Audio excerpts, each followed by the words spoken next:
All right, y'all. We're going to get rolling with it now. Joined by the winner of tonight's GOVX 200 at Phoenix Raceway and driver of the number 7 Junior Motorsport Chevrolet, Justin Allgaier.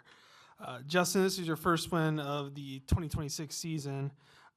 With that win, you become the first driver to win in 10 consecutive NASCAR Riley Auto Parts Series seasons. So, just speak a little bit about that feat and just ultimately what it took to to garner that.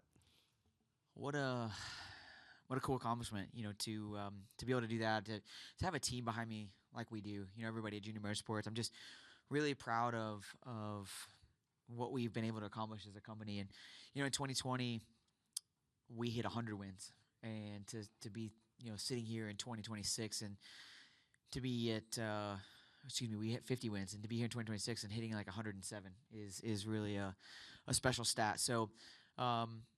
Having O'Reilly Auto Parts come on board this year, cool to get my first win with them. We've had such a great run with Xfinity for the last number of years. So to see a new entitlement sponsor and to get our first win, I feel like of the first three, man, there's any of those first three that we could have gone and gone to victory lane. So to have a new crew chief, to have so many things that are different, in a season, and to be able to come out at a racetrack that we know is great for us, but to have a tumultuous night and to be able to come out here with a win was really special. So I'm really proud of what we accomplished, and hopefully it's the first of many. But either way, you never know if it's your first one or your last one, or if you'll ever get another one. So you're going to enjoy them while you have. All right, well, we'll begin to open up to questions. We'll start with Brian over here in the middle, then we'll go to Wolfgang, then we'll make our way to the right side. All right, real quick before we ask a question, who's winning the F1 race? Who's winning the F1 race? Leclerc. Okay, go ahead. I like it. Are you serious? Oh man. Brian Twining, Bleacher Nation for Best First Media Group. Justin, as you said, you had a pretty tumultuous night. It seemed like you guys didn't really have the greatest fire off speed, but you were really good on the long run. Were you even sure that you would be able to make a push like you did there on that final restart to be able to get to the front? To that point, when I look at the way the night went, the fire off of our first run was really good, and we were able to drive our way from 17th all the way up into the top 5. I was cautiously optimistic that at the end of the race there, where we had those cycles and you have refires on tires, that's going to be more like that first run, right? It's going to be more like having that qualifying set of tires on. We knew on stickers all night that we were just okay. We weren't great. Lap 10 to 15 was kind of where we were good, and then lap 15 on was where we were great, right? And I think the hard part with the talented teams that you have, the talented drivers that you have, to get behind is so disheartening, right? Because there's just too many good cars you have to battle. And when we had that pit stop where we lost a bunch of spots, as a driver, you sink down in your seat, right? Because you know that the car is good enough to do it. You just know that you're not really sure what that looks like moving forward. And the team never quit. Andrew kept telling me on the radio, we're going to be just fine, right? Eddie kept telling me on the radio, we're going to be just fine. And you want to believe that. You want to agree with him, but you also go, man, there's so many good race cars to pass in front of me. And I think we were 23rd-ish whenever, we got behind there. And I'm like, man, we came from 17th and couldn't get to the lead. What makes us think that we're going to go from the, low 20s to back to the lead? And the team never quit. And then those late race restarts and just, one of them, it was like the seas parted. It was like the perfect scenario for me to be able to go through there. And, I hated it for Brent. They had a fast race car tonight, and he did an amazing job. And I'm riding along behind him, and I'm like, hey, I know they're not going to believe me, but I'm pretty confident his left front is flat. And they ended up coming down, and that was really the spot that I needed to get the great restart that ultimately put us in the position, right? I hate that because he did everything right, and, he could have just as easily been in victory lane. To battle with Jesse at the end, Jesse and I have had a great relationship, and I was proud of him for winning the championship last year. So to be able to battle it out with him tonight and to race hard like we did, but super clean. I think that's the takeaway for me tonight is how clean the race was, at least from my end. I don't know what it looked like all over the track, but a lot of aggressive, hard racing, but super clean.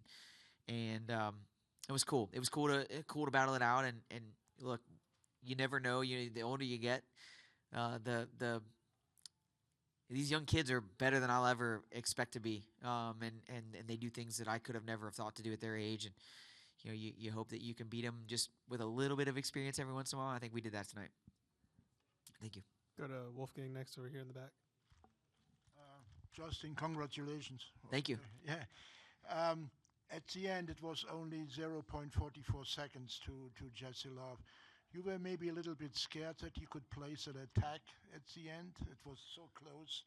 And then how was your car in traffic? Once you were in front, the car was quick, but how was your car before in traffic? Yeah, I think the traffic is where we excelled tonight, being in traffic and being able to kind of get through the field.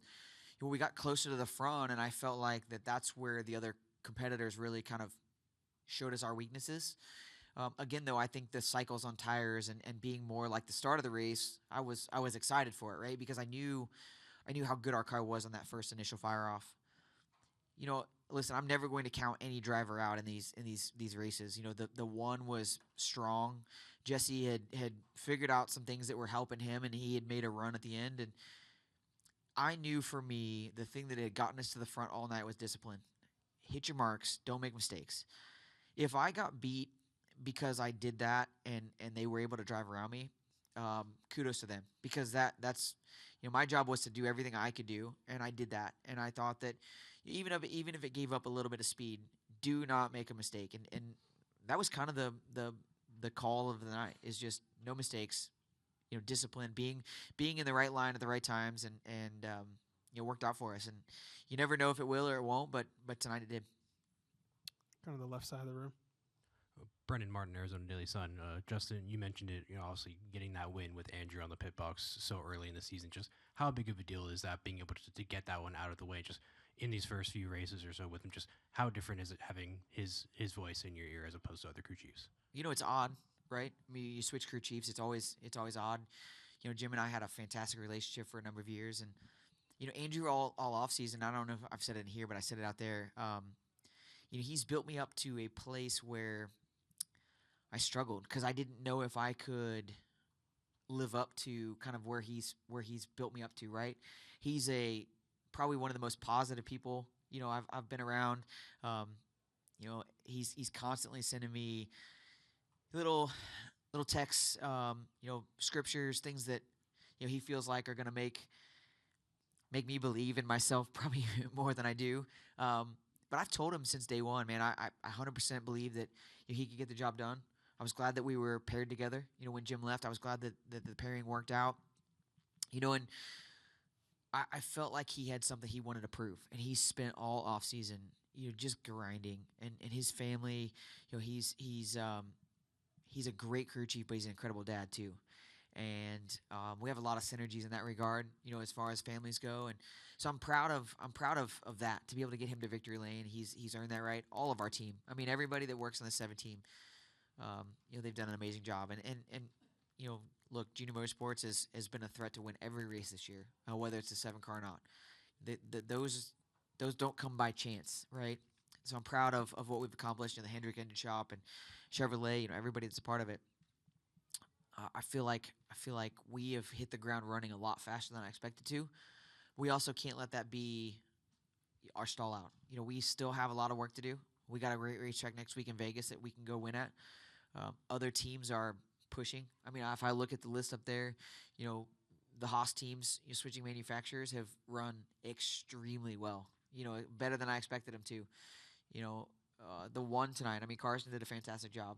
Just everybody is up their game, and I'm super proud of where this series is at right now and the talent that we have. And it's not gonna be easy. It's not gonna be fun some days, but today's like today. Make it that much more fantastic. And Andrew's a big part of that. And then just walk me through a little bit about the pit stop issue. I think it was at the end of stage 2. I know some people were making it out the rubber from the IndyCar race might have played a factor. Just what did you see there? Was that ever a point of conversation at all? No, just bad luck on our part.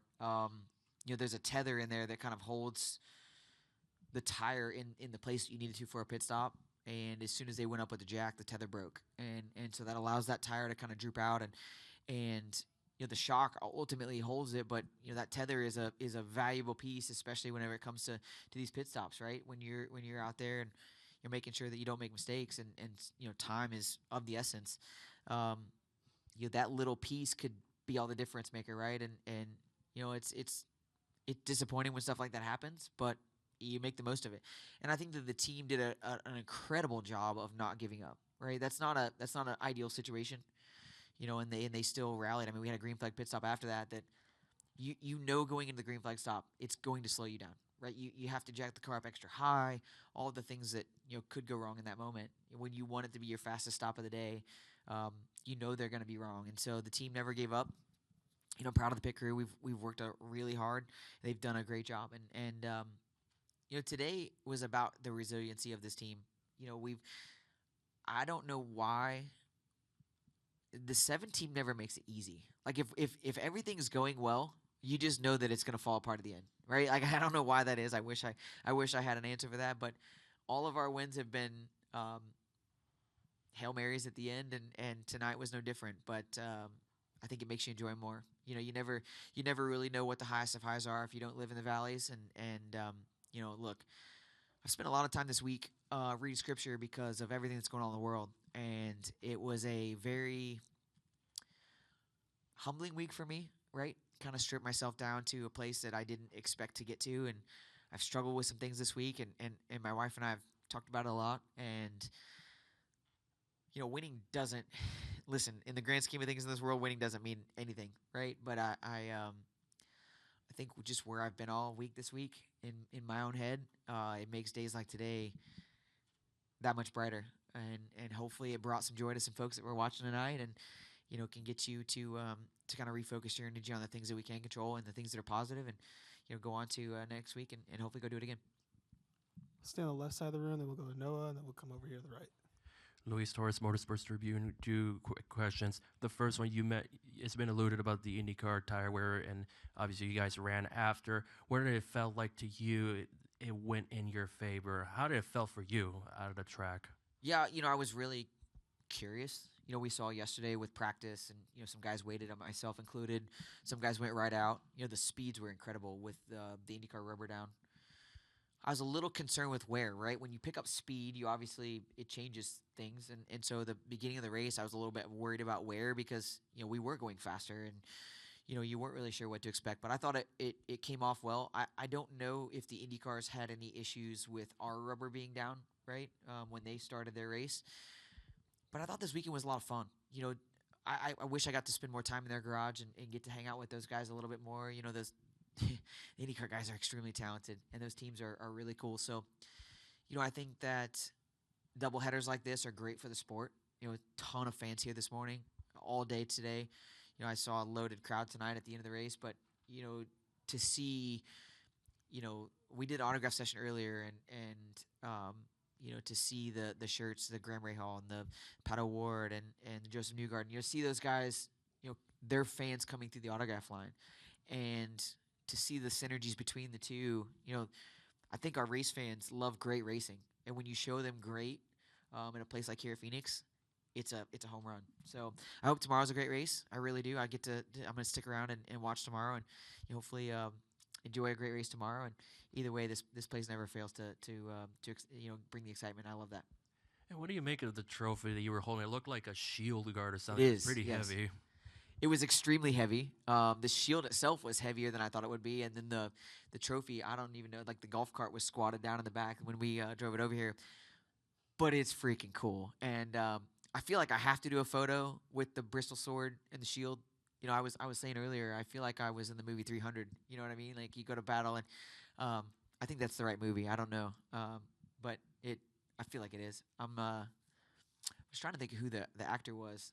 He's way taller and bigger and stronger than I am, but it was pretty cool to be able to hold that shield up tonight. And every trophy I think I've ever won has been like so unique, and I love the old school trophies, the Bristols and the Martinsvilles, but I also love the gladiator style that we had today, and it was really special. So that one's, I don't know where to put it. It's huge and it's heavy, so I don't know where to put it yet, but we'll find a place and enjoy it. Go ahead, Noah. Noah Reed, Kenny Wallace Media. I want to ask you a question about racetracks. When Denny Hamlin came in here earlier, he was asked how it feels to be back at Phoenix barring everything that happened in the championship race last year. And I know that Phoenix is a track that's been a place of highs for you and also a place of severe lows. And so I'm curious, from your perspective, what goes on through a driver's mind when tracks, bring just a mix of emotions? Yeah, I mean, look, I don't want to speak for Denny because I can't fathom what he felt of the range of emotions after last year and just his off season. I think it's it's so wild. You come to these races, and for me, my memory of this place isn't the bad days. It isn't the days that we should have won that we didn't. There's one memory in there. Dale gave me a big hug a couple of years ago. It was a bad day, and I remember that one really well. But for me, the backstretch, photos after the championship, we didn't win the race. But I'll never forget. It was freezing cold. It's like 2:00 in the morning. Having my kids and my wife and my parents and everybody out there, like those memories for me. This place, like every time I drive through that tunnel or walk through that tunnel or come into this place, like that's what's on my mind. Because I don't do this without my family. Like it's probably been one of the hardest parts of my career that they're not able to travel like they used to, with school and sports and, just everything that's going on. I live for that, seeing them at the racetrack and just my wife. I mean, I celebrated my 20th wedding anniversary this week for, my oldest daughter now. She's almost 13. So let's just say, what, 8 of the last however many years, give or take. My wife was front and center, sat on the pit box, took notes. She was my biggest cheerleader, but also my biggest critic. Going home, and we would discuss every race in detail. And she was switched on, and she got it. She still is, right? But then watching my kids grow up, and missing out on some of the stuff I missed out on with them, is so different now than what it used to be. And so I enjoy the moments that have really created this. I don't know if it's an illusion, but this just picture in my head that I remember with my kids and my wife and my family. So Phoenix is that for me. Winning is great, but I still look at the back straightaway in those photos, and those will be things that I'll always cherish. And then we'll finish over here on the right.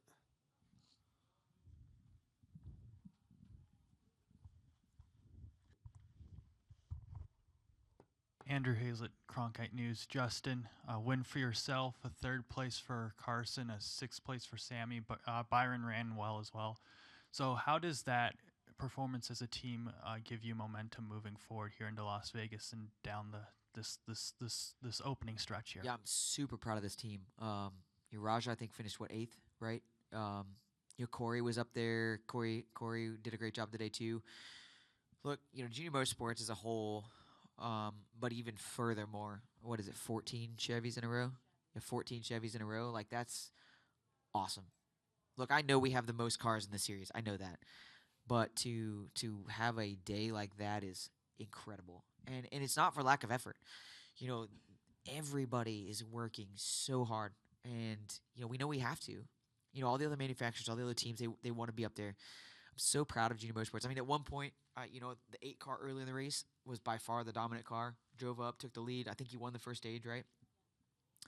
The 1 was fast all night, battling it out. I think if it wasn't for that one restart, I think because he was on the front row, I think, and the 41 was able to put him top of 3, and that was kind of the end for them.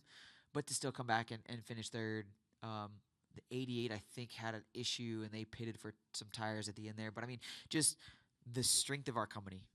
Raja, being in the 32, it's obviously not under our banner, but, right before the race, Raj came over and we sat in the truck and we talked about things of, kind of where to make those moves early, and he's been a lot of fun to have as a teammate this year too. So, look, I'm super proud of what we've built, what we've accomplished. Dale and Kelly and LW and just everybody at Junior Motorsports. I mean, there's no. I said it earlier. The 7 team can't go to any of these races and not win. But I think it just as a whole. I mean, we're battling our teammates every week, and yeah, we've had some ups and downs and some things that don't go the way we want them to. But I'm super proud of what we accomplished, and I don't know. I don't know if we'd ever finish 1, 2, 3, 4, but that'd be pretty special. But I think that our team is more than capable of doing that. And if we keep doing the things that we're doing, we got a great shot at getting all of us in the playoffs and or into the chase and go race it out from there. All right, we'll take one quick follow from Wolfgang over here. Justin, you said earlier that the IndyCar guys are cool. You wished you had spent more time in the garage. Under given circumstances, a perfect scenario, you would try a car by yourself, IndyCar? The short answer is no. I think that ship has sailed a long time ago. Look, I'm sore getting out of these cars after some of the crashes that I take. I don't want to test fate. God's blessed me in a lot of ways. I don't know, but I also don't want to ever say never, because when I'm done racing NASCAR, it'd be fun to try once. I mean, maybe not in a race scenario, but if there was ever a way to test one, I would try it once. I follow all forms of motorsports. I was asking about F1, whether it be IMSA, be it supercars, dirt track racing all over the United States, short track asphalt. I mean, my wife gets so mad at me because there's not a night that goes by that I don't have some subscription on my phone watching races from somewhere, keeping up on social media. So I just love racing, and I think the older I get, the more I respect the grind that it takes to be good. Just I don't know. I just enjoy racing, and look, those guys that I watched last week at St. Pete. I selfishly have my favorites, right? Guys that I've been around and want to see do well. But at the end of the day, when you watch these guys and they put the helmet on the same way I do, they go out there and they give their best, and these fans, they get their money's worth. And we're all gonna have good days and bad days. Races are go good or not, but I just really respect what those guys do on a regular basis. So if I ever had the chance to try it, I might try it once by myself, but might need to be somewhere slow, and I don't know that they go anywhere slow, so I don't know how to make that one happen. All right, Justin. Well, congrats on the win today, and good luck in Vegas next week. Appreciate it. Thank you. Also, one other thing I wanted to point out for y'all, tonight's race, we had a total of 1,905 total green flag passes and 32 green flag passes for the lead, which is third all-time here in the NASCAR O'Reilly Auto Parts Series. So.